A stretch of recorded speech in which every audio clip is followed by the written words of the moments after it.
Hey guys, this is a story called Ben Franklin Goes to Paris, which goes along with your Journey's story about Dangerous Crossing. You're going to be reading Dangerous Crossing from your Journey story, and that is about how John Adams and his son try to go to France to convince France to help us fight the British in the Revolutionary War.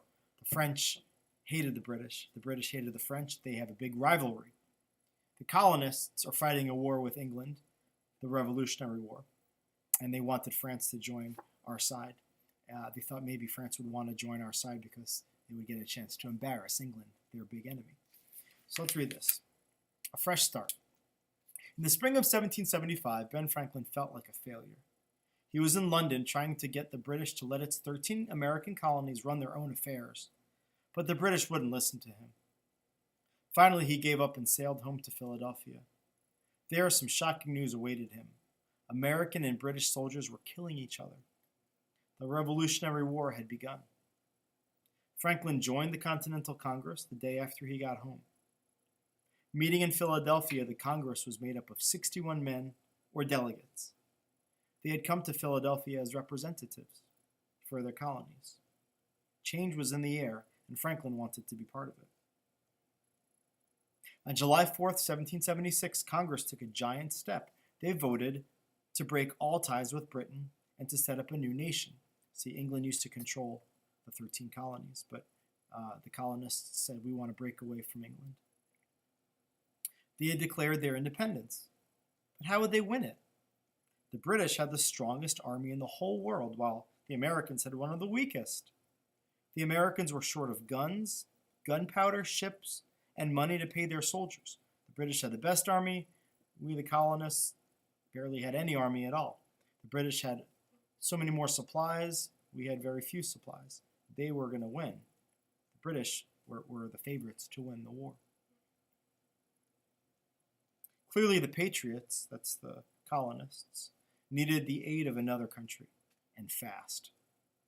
In September, Franklin's fellow delegates asked him to go to France to seek help. On to Paris. Franklin was 70 years old in 1776, and his health was not good. I am old and good for nothing, he told a friend, but he wanted to help his country, so he agreed to go to Paris. He took his two oldest grandsons with him. Temple Franklin was 17 years old, and Benny Batch was 7, so he brings two grandsons with him to Paris. Franklin tried to keep his plans secret because Philadelphia was filled with British spies. The British would hang him if they caught him going to France. It was a dangerous time for Franklin. The day before they sailed, Franklin and the boys pretended they were going on a short ride, hoping to fool any spies watching them. But their true mission was to drive to the shore to embark on their secret voyage to France. And when they go to France, they're going to try to convince the French to help fight the British, because the British have so many more advantages. They sailed in a U.S. Navy ship that was cramped and smelly, and the ocean was rough. They braved storms and rotten food. After 5 weeks at sea, the voyage finally ended.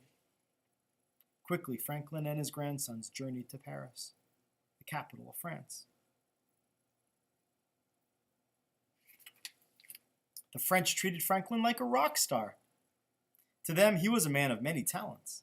He was a scientist, a writer, and a thinker. His plain clothes and talk appealed to the French. While rich Frenchmen wore powdered wigs, Franklin wore a round fur cap or went bareheaded. Instead of fancy velvet clothes, he wore a simple brown suit made of rough cloth. Franklin and the boys got to Paris 4 days before Christmas. Hundreds of Parisians lined the city's narrow streets to cheer. Congress had sent the right man to ask the French for help. So he was considered a rock star. He was very, very popular because he was a famous scientist. Franklin settled in a village just outside of Paris in a huge house. There he set up his office and his printing press. The house sat on the banks of the River Seine, famous river in Paris, where Franklin swam every day. Temple sometimes swam with him. He worked as his grandfather's unpaid secretary. Benny went to live at a nearby school, where he learned to speak French. Even though the French loved him, Franklin had a really difficult job. Not wasting any time, Franklin got down to work with the two men whom Congress had sent to help him. One was Silas Deane from Connecticut. The other was Arthur Lee of Virginia.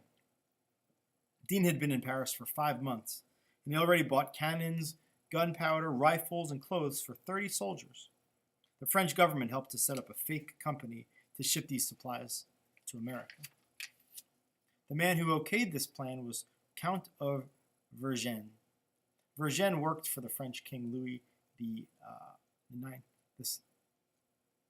XVI.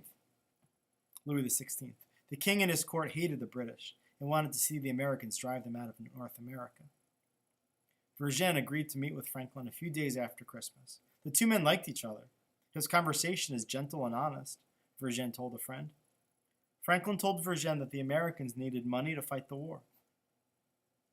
He added that he hoped France would send its soldiers to fight alongside the Americans. Vergennes shook his head. Loans were one thing, he said. Actually fighting in the war was another. France had been at peace with Britain for 13 years. The king didn't want to shatter that peace.